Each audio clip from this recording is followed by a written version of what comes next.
Family and fellow soldiers, I'm the Professor, and this is the Moment of Truth. You know, Malcolm said that everything in this society is meant to get black people to buy into the lie of America as a progressive country. He said the white media pushes propaganda meant to condition us to go along with their societal lies, and the lies are sold to us in movies, TV shows, and even comic books. Given how so-called geek culture has come to be so pervasive, we see that Malcolm was way ahead of his time. Before we go any further, I just want it to be said that this morning's briefing is not going to be going into a whole lot of naming of names, mostly dealing with the situation as it stands, and the reason why is these clowns already get too much attention as it is, and I'm not giving them any more play. Though if you do want to get more information about these clowns, more specific information, I recommend checking out Tarian Rain Reloaded's channel. Brother Tarian's been giving these clowns that business and making sure to tell the truth about the stuff that these guys have been doing. So if you want more information about it, to hear more about it, a good place to go would be to his channel. Now, white supremacists have always been in pop culture circles, including where it pertains to so-called geek culture. There's nothing new about that. There are a lot of racists who demand that movies and TV shows and even comic books not depict black people at all, and if they do depict them, well, it has to be as background characters and nothing else. They call themselves doing racial gatekeeping of the media itself, such as the fragile and demented nature of the white supremacist. But the world waits for no man or man-child, so as movies and TV shows have begun depicting more black people, we've seen how the same racists who were whining about college admission standards in the 90s and have been complaining about everything else under the sun ever since have taken their racist talking points and inserted comic books and movies in place of college admissions and employment. It's the same old script, just different nouns. Instead of saying politically correct, they say woke. Instead of talking about college admissions and jobs, now they're saying comic books and movies. And why this in particular? Why they decide to go this route?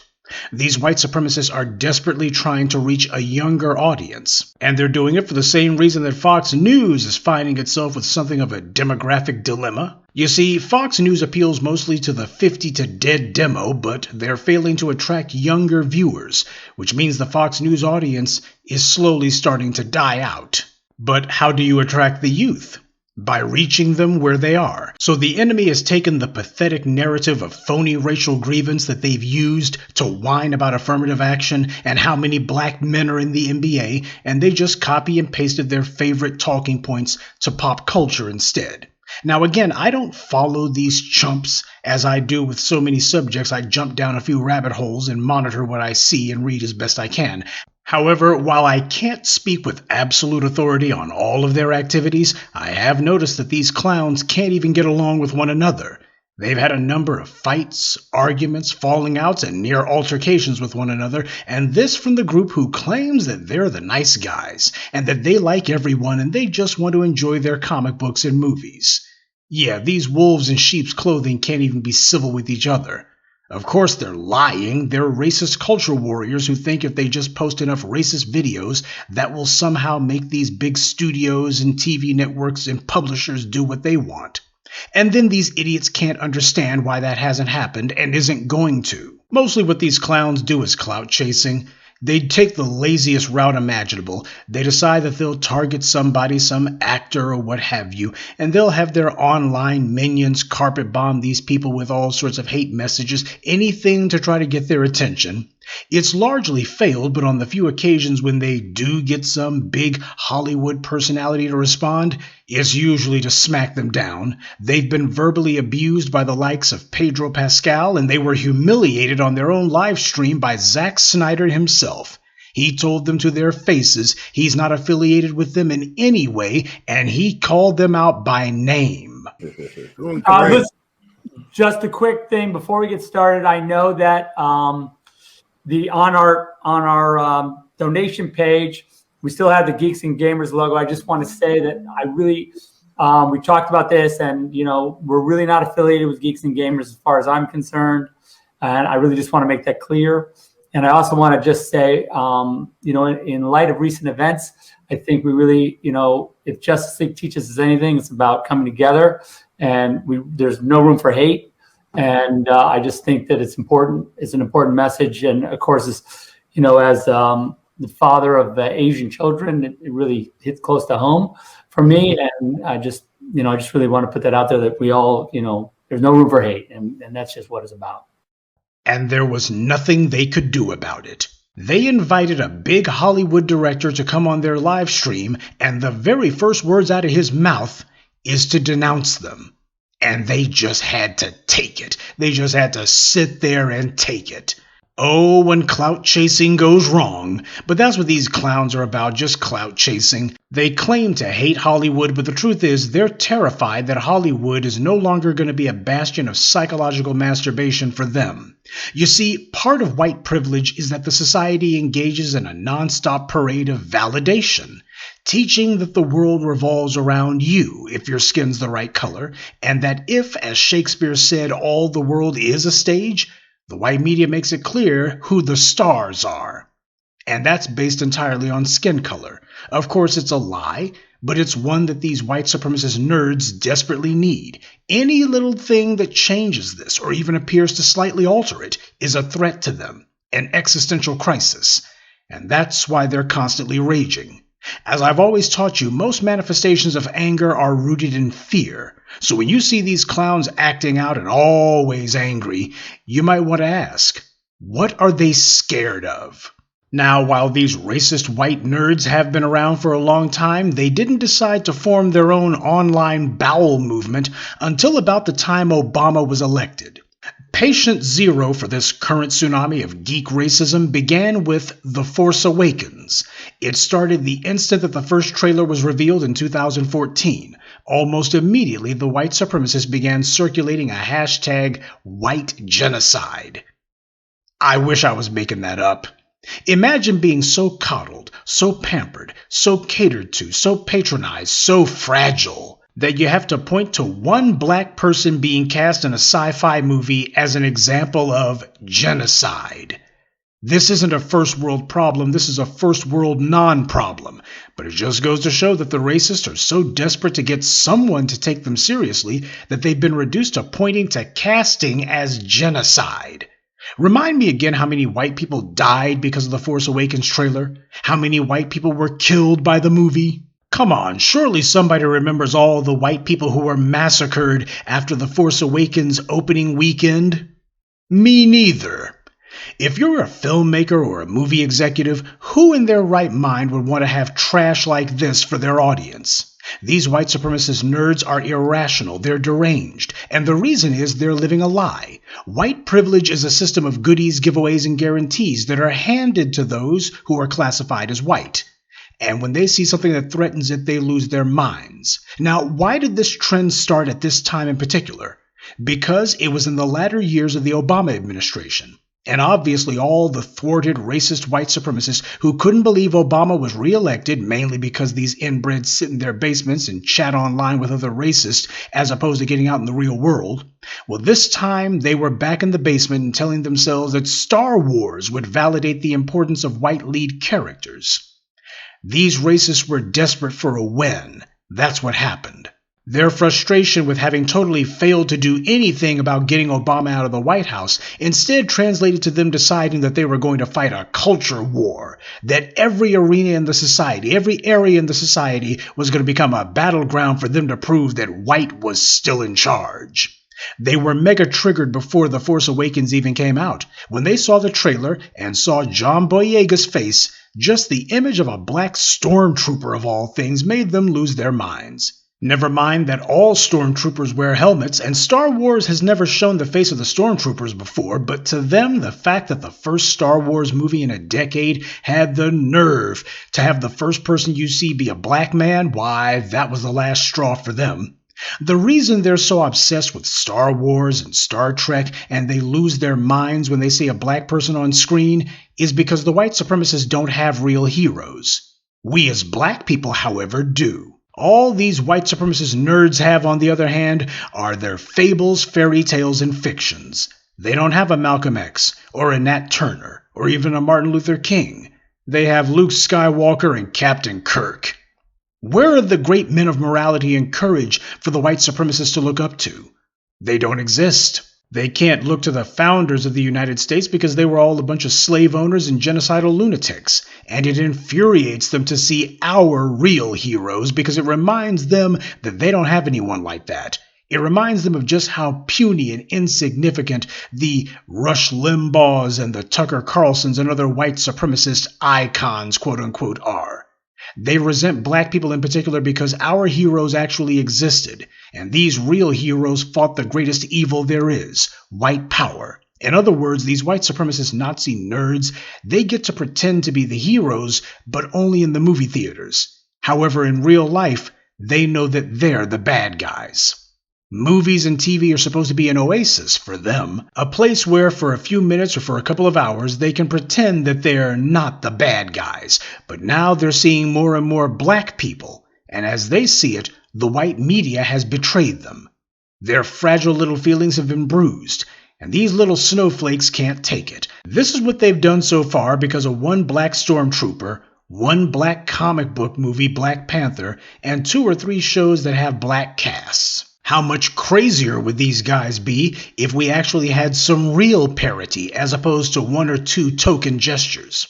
This is happening because, as I said before, the election of Barack Obama shocked these white supremacists, but it was his re-election where the wheels fell off the loony wagon.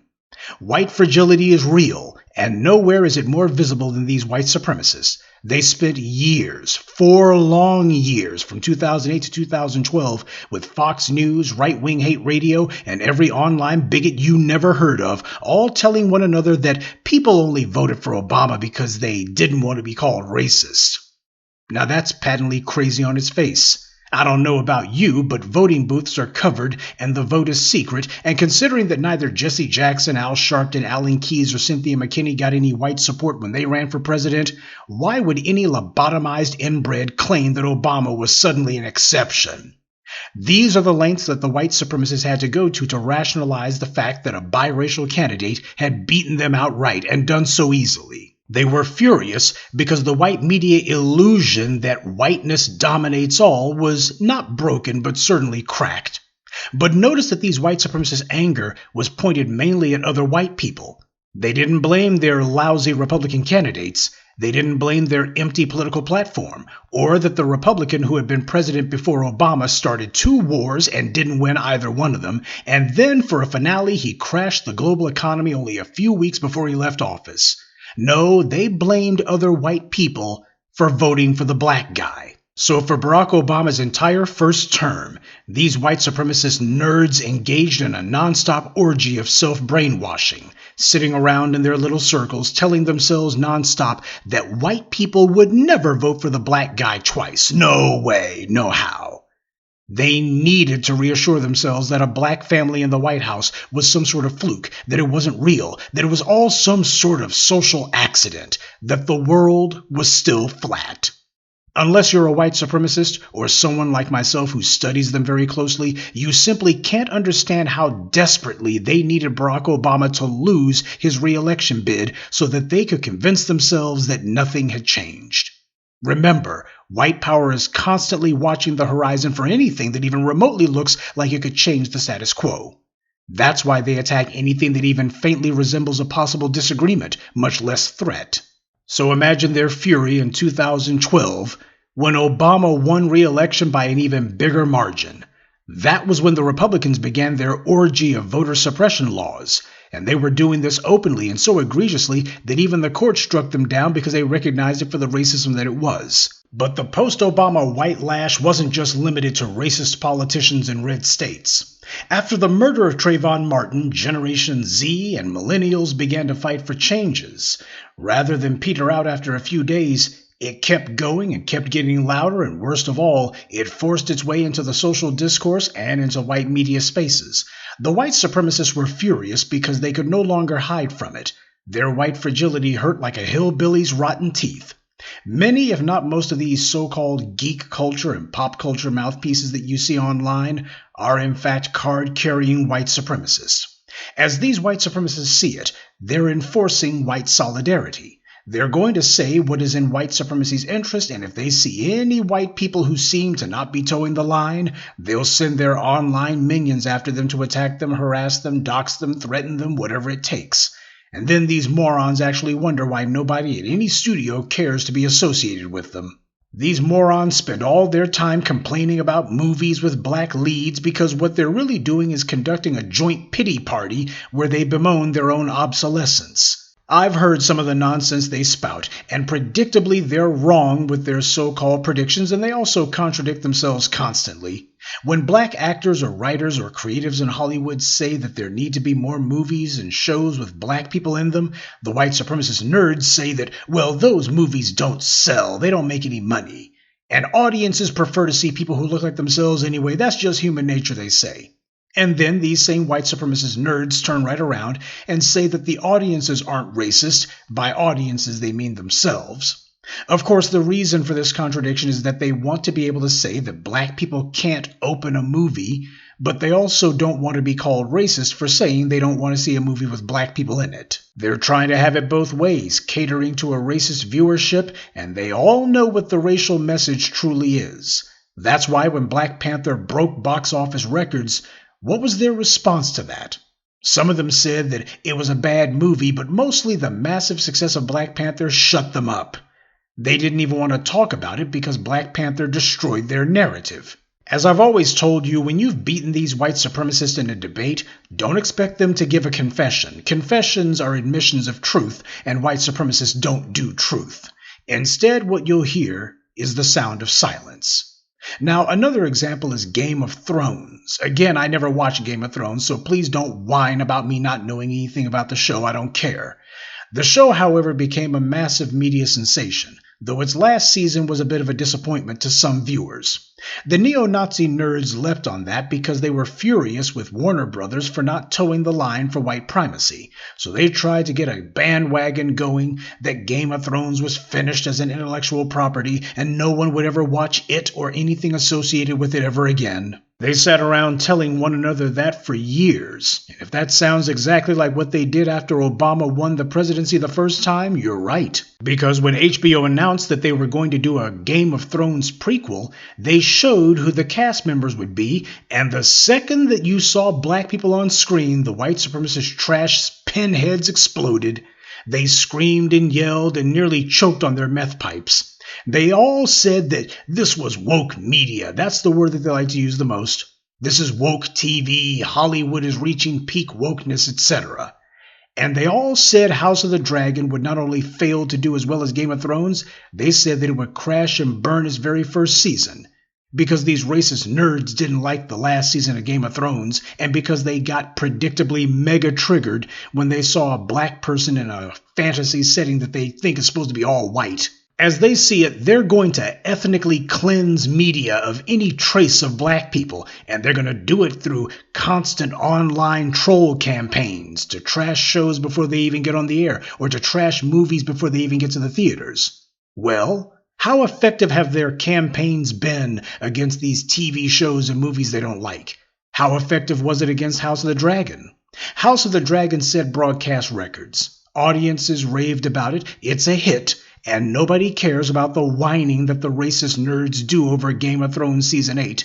So much for get woke, go broke, huh? HBO went woke, and they broke viewership records. Same with Disney when they put out Black Panther and even Captain Marvel. And by the way, on a side note, the reason these white supremacists can't stand Brie Larson is because she gave a statement at an awards show saying basically that white males were not the end-all and be-all and that there needs to be more representation for black women. That made them furious. Nothing makes them angrier than a white person who they see not towing the white supremacist line. And these racist trolls, they can't claim that House of the Dragon failed. They've been robbed of their talking points, so they've retreated from attacking House of the Dragon to now attacking Lord of the Rings on Amazon. That's what they always do. When they've lost one fight, they try to jump to another one that they desperately hope they can win, because they need a win. They need a victory, anything. Because all they've been getting so far for several years is just L after L after L. They need to push the narrative that studios will be punished financially for making content that features black people. They need to show that they can punish the studios. They need to push the lie that they're winning, or at the very least, that the studios are losing. Only problem with that lie is the studios are being richly rewarded by audiences, and these racist trolls have no wins. They're not moving the needle. The same complaints they were making 9 years ago when The Force Awakens trailer debuted are the same complaints they're still making today. They keep making the same sad, pathetic prediction that the studios are going to go out of business any moment now, that there will be some major shakeup among the studio executives that's going to usher in a bunch of MAGA Republican media executives who will put an end to all these black people on screen. Never mind that the shareholders for these white media companies are by and large conservative white males. This isn't about reality to these racist white supremacist nerds, though. This is about creating an echo chamber and then furnishing that chamber with phony racial grievance and psychological masturbation that the media will soon be ethnically cleansed of all images of black people. Yep. Any day now they'll get around to it. I mean, it's only been 9 years that they've been predicting it, but any second now. Keep in mind, these are the same white supremacist trolls who encouraged Gina Carano to flush her career down the toilet. And then when she tried to make a movie, these same chumps didn't even bother to go see it. The people who demand movies with black folks in them actually do watch those movies. That's a real audience. You can take that to the bank. They watch these TV shows. These white supremacist nerds, however, don't. That's why they sound doubly stupid when they're always crying about, why don't the studios listen to us? This is why the studios don't listen to you, because you're so busy trying to get rage clicks by pretending that anything and everything is woke, or socialist, or anti-white, or whatever your asinine talking point is for the day, that you've made it where you attack every single thing that's made. Everybody understands there's no pleasing these white supremacist nerd trolls. So the studios, wisely, aren't even trying. And why bother? Those clowns aren't where the money's at anyway. People figured out a long time ago that there's not enough of these morons to make a movie or even a TV show successful anyway. Just ask Gina Carano. Racially motivated online harassment campaigns may get you attention, but it won't get you relevance. The same trash who are pretending to be outraged over Scott Adams flushing what was left of his career down the toilet bowl are also the same ones who themselves spout and repeat all manner of anti-black rhetoric. When all you do is constantly gripe and moan that movies don't have enough white male lead characters, when the most predictable thing you do is to complain on cue the second that a black character pops up on screen, when you claim that nobody will pay money to see movies with black leads only to be proven wrong and then have to retreat to, well, people saw it because they didn't want to be called racist. When all that keeps happening over and over again, the problem isn't with black people, the problem isn't with the studios, the problem isn't even with the audiences. The problem is you. You have clowns whose white privilege is running out, and they never had to earn a crumb of their daily bread, and as far as they're concerned, they're not about to start now, so they'll complain full time about the people who actually do work and who do produce. When all you've ever known is white privilege, when somebody comes along and merely hints that a meritocracy is just around the corner, you're not going to take that very well. When Disney aired the Obi-Wan Kenobi miniseries on Disney+, you had these same white supremacists who were mad as hell that Ewan McGregor himself actually stuck up for the black actress on the show who's being attacked by these online racist trolls. It's obvious what they were doing. They're just desperate for somebody to validate their existence. But they didn't expect that Obi-Wan Kenobi himself would say, hey, if you're a racist, you don't belong in this fandom. We don't need you to watch the show. Now, when Obi-Wan Kenobi says, you don't belong in this fandom if you're a racist, if your response to that is to immediately shriek, you're trying to kick me out of this club, then that means you're a racist. When these white supremacist nerds are trying to do is to target any part of the media or social landscape where people are congregating and to try to turn that into just another arena for their white supremacist race-baiting culture war. It doesn't matter if it's Michigan University or the Teletubbies, Black Lives Matter or Black Panther. It's not about whatever they're pretending to be outraged over. It's about white privilege beginning to die and the pathetically desperate recipients of white privilege who are trying to give it a new lease on life. Their numbers are shrinking and they can't stop it, so they're trying to recruit young people who they hope won't be wise to their scam.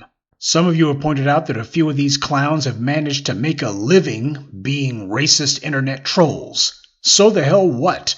Look, there's long been a cottage industry in white rage. Phony racial outrage has always been something white supremacists could make bank off of. White supremacist groups from the white Aryan resistance to various racist authors like David Irving and that clown who wrote the Turner Diaries have for decades now known how to get money from the inbred bigots who slurp up the demented diarrhea that they spew. And as we've seen with Tucker Carlson and Glenn Beck and others, in many cases these white supremacist hate mongers manage to make a couple million off of it. It's not a good thing, but it's not a new thing either. Monetizing racism isn't new at all. White supremacists control this country's economy, and their more vocal members have always been able to get financial support from big donors and from small donors with small brains. So whether it's Robert Mercer, William Regnery, or Joe Sieg Heilpack, the bad guys already know there's a steady supply of rubes who will give them their state mental health disability checks on cue. Now, what the racists who listen to these white supremacist nerds have not figured out yet, but they will eventually cotton to it sooner or later, what these white supremacist nerds are doing is a hustle, not a business model. This is not how you change the culture. This is not how you gain a foothold in media. This is how you become a niche. But when you have a gang of irrelevant loudmouths, to them, they'll settle for that. I don't follow geek culture. I'm aware of it, sure, how can you not be, because it permeates so much of the landscape now, but I have many reasons for what I watch and what I choose not to watch. Understand what it is that you're seeing. Racists who think that shrieking their white supremacist mantras, slogans, and talking points full time will change things. And they're getting more furious by the day because it's not working. They can point to the occasional movie that doesn't perform well at the box office, but nobody cares about that because most studio releases don't make money anyway. That's a fact of the movie business. And right now, they are making money. These racist punks don't want to have to admit to that, but it's been years that they've been telling themselves and their listeners that Hollywood's gonna go broke. That Hollywood needs them. It can't make money without them. But Hollywood still hasn't bent the knee to them. And the box office is still doing just fine. At this point, they've been reduced to nothing more than the loyal opposition. They simply hate on everything now, and that's the best example of how impotent they are. They have no victories to speak of. Same as Ben Shapiro. They can use the rubes who listen to them for some quick cash, but ultimately what they want is to stop seeing black people on TV and movie screens.